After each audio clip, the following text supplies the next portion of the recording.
Hey there, Sifu Slim here, and I have an important message today about being a hunter-gatherer.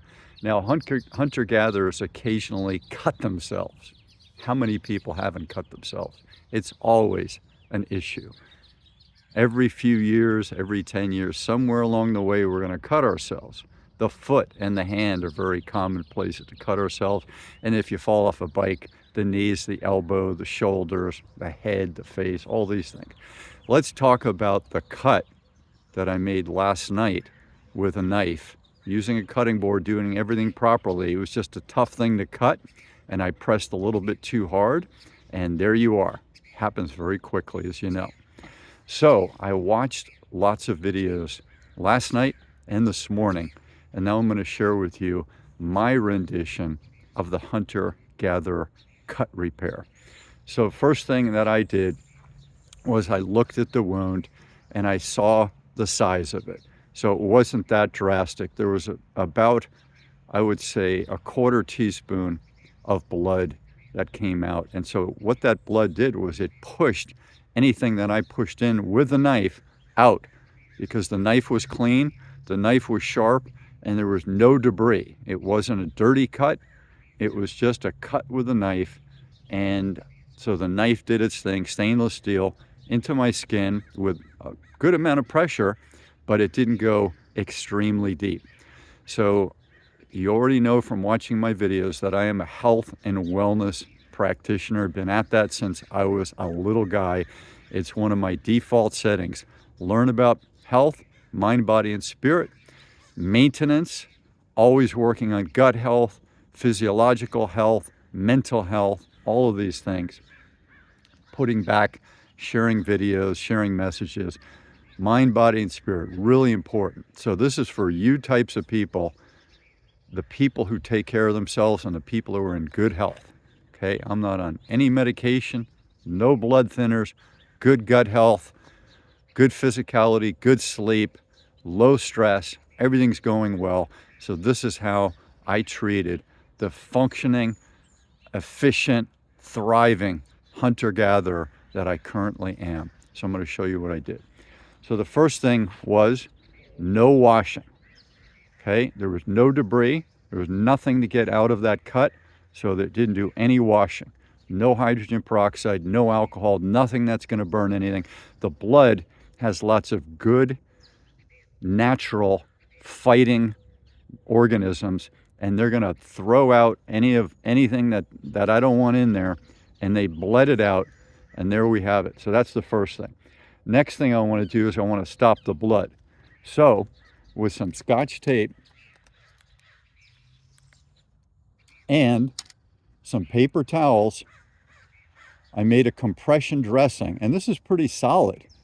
This is actually stiff.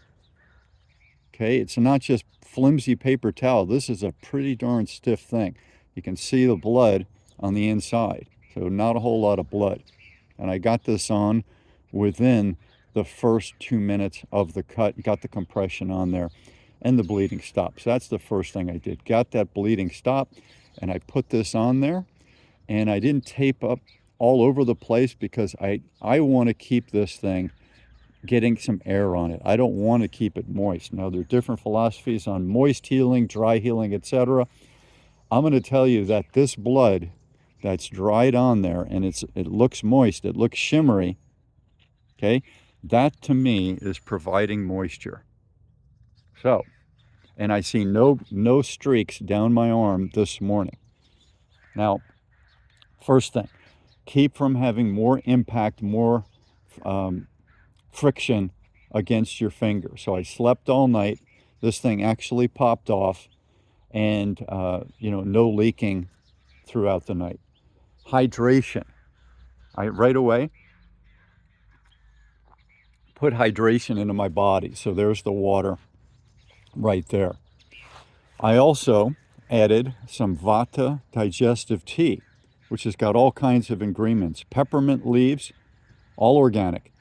Lemon balm, cumin seeds, licorice root, ginger root, fennel seed, cinnamon bark, Iowan seeds, okay? This is from a Ayurvedic therapist in Ojai, California, Kabir Southwick, Vata Digestive Tea. Improves digestion before, during, and after meals. Lots of good stuff. So I made tea with that. I had a little bit of food. Okay, so I polished off a little snack, late night snack. This happened at about 10 o'clock last night. And then I started with some of my therapeutic things. Turmeric, very cleansing, very antibacterial. Cinnamon. Kombucha. Ester C. I took 2 of these, so that was 2,000 milligrams with citrus bioflavonoids.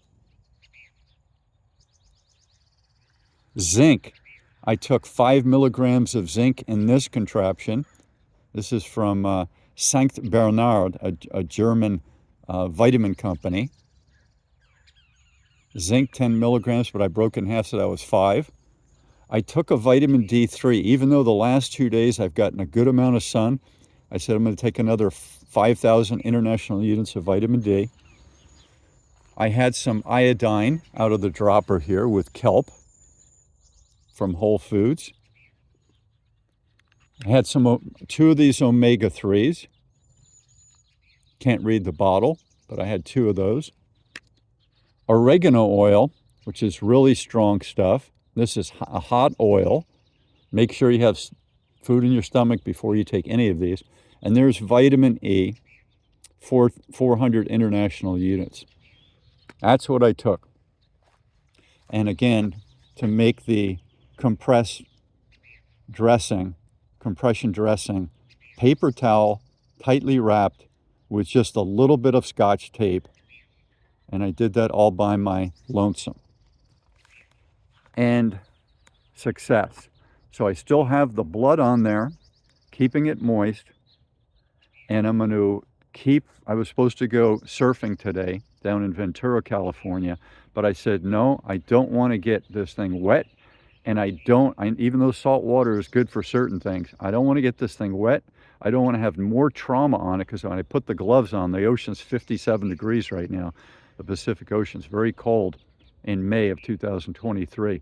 So I am going to avoid putting, getting those surfing gloves on and putting on all of my equipment, getting out there in the waves, paddling, holding my board, all those things. I don't want to have more trauma and pressure on this wound. I want to give it a day or two to reorganize those cells and to get that healing process going without any disruption.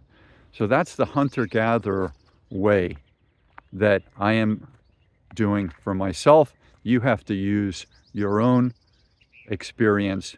You have to assess your own health. And, it's very easy. Are you pooping well? Do you have good gut health? Do you have good health in mind, body, and spirit? Do you have susceptibility to colds? I haven't had that many colds in the last 10 years. So I've been very thankful for that. And you have to assess that. Are you fit? Are you happy? Are you sleeping well? Are you doing any substances? So I'm just doing water. Mostly water is what I drink. Mostly hydrated all the time. And now I'm going to go out and run sprints barefoot up this lovely hill at the Mission in Santa Barbara. There's the Rose Garden down in the distance. And talk about conductivity. There's dew on the grass. So I'm going to be really conductive to the ground. So I'm going to get the grounding effect, which I do every day, often twice a day, from the ground to me. And so that's another wonderful thing. So that's the hunter-gatherer way of fixing cuts. Assess it. Watch some videos, variety of videos from MDs. There's a great one by a pharmacist online. If I can find it again, I'll put it down below this video. Ayurvedic ways, natural ways, the nurse that you trust, their ways, people who deal with cuts a lot, like general practitioners, integrative medicine, internal medicine doctors, nurses, nurse practitioners, physician assistants. I have a friend who's a plastic surgeon. Back in 1992, long time ago, he told me that he, at the time, believed in dry healing. So I used that from the time I met him. I didn't do the whole Neosporin or the Vaseline, which keeps things out. And there's some studies that show that the effects of Neosporin, or also called bacitracin, and Vaseline are the same deal. It's mainly because they're providing a barrier to substances and ingredients from getting into your cuts. So I'm not going to use that. I'm not going to go petroleum. I'm going to go natural, and I'm going to use my own moist blood that you can still see there as the way to keep my skin moist, my layers moist, and I'm going to monitor that. How's the healing going? I haven't ever had a cut that had lines going at a great distance up my leg, showing that there was this infection that was traveling towards my internal organs, towards my heart, all that. I've never had that, thankfully. I've seen people who've had that. Horrible stuff. Be very careful with that. And I've never been injured out very distant from civilization. So that's something else to consider. What do you do when you're out in the outback and you have some sort of an injury or cut? So please please subscribe, leave your comments below, and I hope to hear back from you. All the best from the hunter-gatherer lifestyle, Sifu Slim at sifuslim.com. Aloha.